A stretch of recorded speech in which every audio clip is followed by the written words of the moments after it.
And we're going to introduce you now to a remarkable young man called Alfie, who, when he was only 8 years old, lost his dad to suicide. Yes, he said the loss left him feeling isolated without anyone who had been through something similar to talk to. But Alfie was determined to change this, for something positive to happen. So he set up what he's called Alfie's Squad. It's a support service for young people and their families who've been bereaved by suicide. And Abby Smitten has been to meet him and the children he's already helping. 1, 2, 3, 8. It makes me feel at home. It's like a little family. It is, it really is. It just makes me feel like supported, like there are other people out there who know how I feel. I'm very proud. I knew it'd have a good reaction. It's been life-changing. This youth club is a safe space for families bereaved by suicide. It was set up by Alfie. He lost his dad in 2017 when he was 8. He was funny. He was a chef, so we made really good food. I remember him teaching me how to make meatballs, which is something that I've held on to for some reason. With me, the hardest part of losing my dad is the fact that I know that I won't really be able to create more memories with him. Alfie received counselling, but he was desperate to find other people who knew what he had been through. When suicide's such a specific issue, and it feels so isolating and so personal, because when I first lost my dad, I couldn't help but blame myself for it. It's a very isolating experience. For the past 7 years, Alfie and his mum Alison have been working on his plan to provide support for children. Last year, Alfie's Squad was finally launched. I knew it'd have a good reaction to what he wanted to do, but I didn't think it'd be as good as it was. And, you know, it's been life-changing for some of the children and for the families as well, and it's all come from Alfie's ideas. 1, 2. Every week, the group does a different activity: painting, magic, quizzes. This week, it's drumming.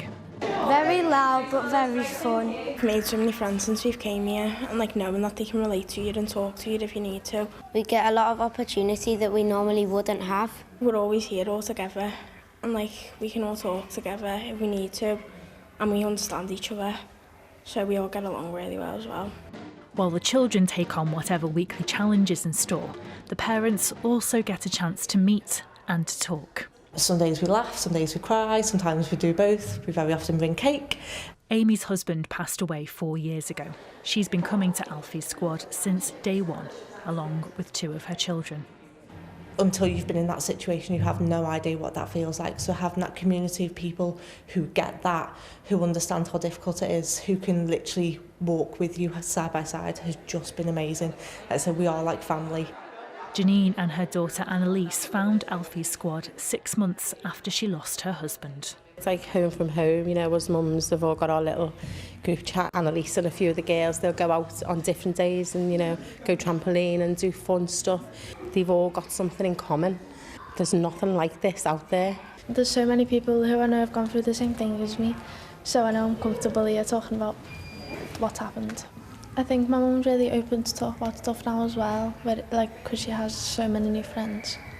Just to see a little character bounce back and just become here again is, yeah, it's like a little family. It is, it really is. Just like any family, they'll go out of their way to embarrass someone on their birthday.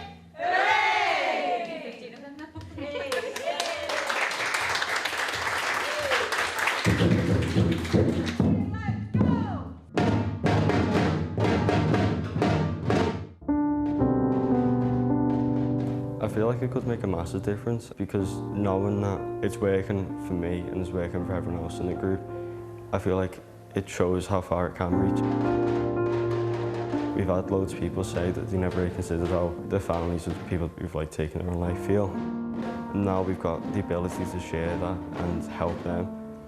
The first week I didn't think it'd be anywhere near what it is now. I'm really, really looking forward to everything that's going to come, so I'm hopeful.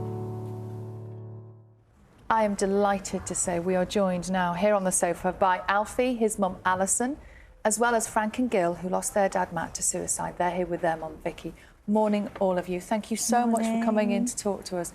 Alfie, You are quite something. That's an incredible thing that you've started. And Alison, you must watch that now and be very, very proud of what Alfie's doing. Yeah, I am very proud. It does make me quite emotional, actually, when I see what the impact that he's had on other children and their families. And it's something he's been working on for 6 years now. What about when you see the impact, Alfie? What's that like for you? It's really good to see. I'm really happy that I'm helping other people with it. And we've got 2 with us today. It's really nice to see everyone's improved massively since the first week. Like, at first, everyone was still, like, in some sort of shell and still very nervous. But everyone's, like, properly came out of it now, and it's, like, one big family. And how do you do that? How do you manage to start to bring people out of their shell, even just a little bit? It was just by talking. We have different activities every week, like you've seen in the video.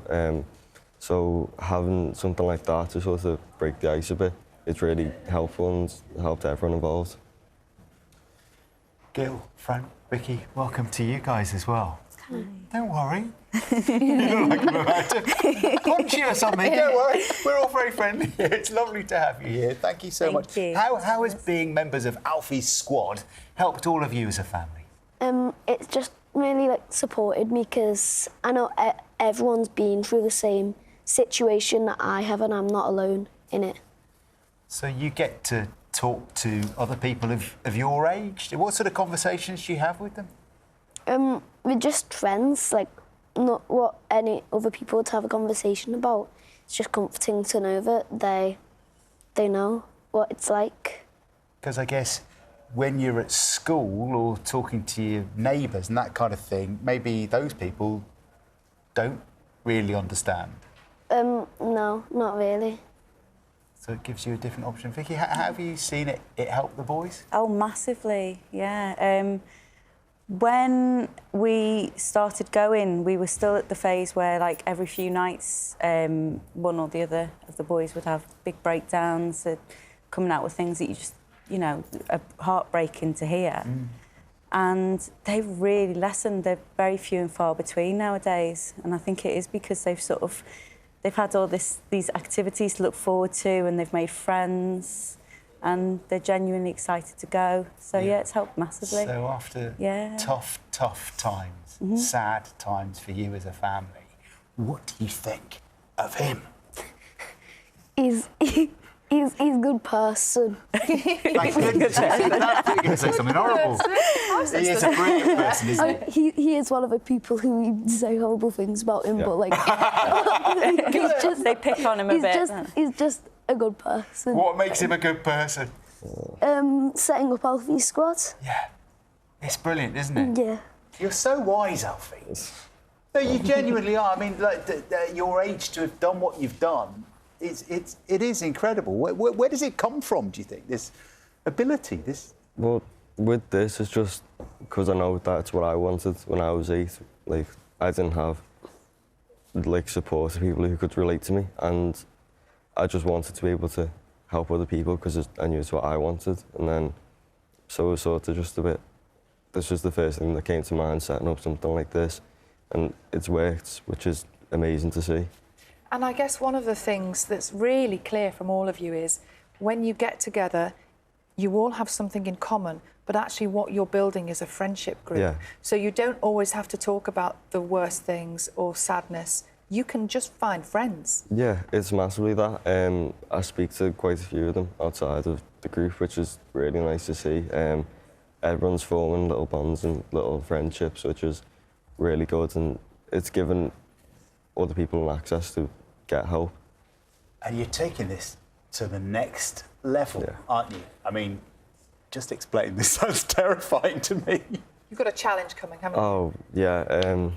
We've got a shark dive coming up. A shark dive? Yeah. Go on.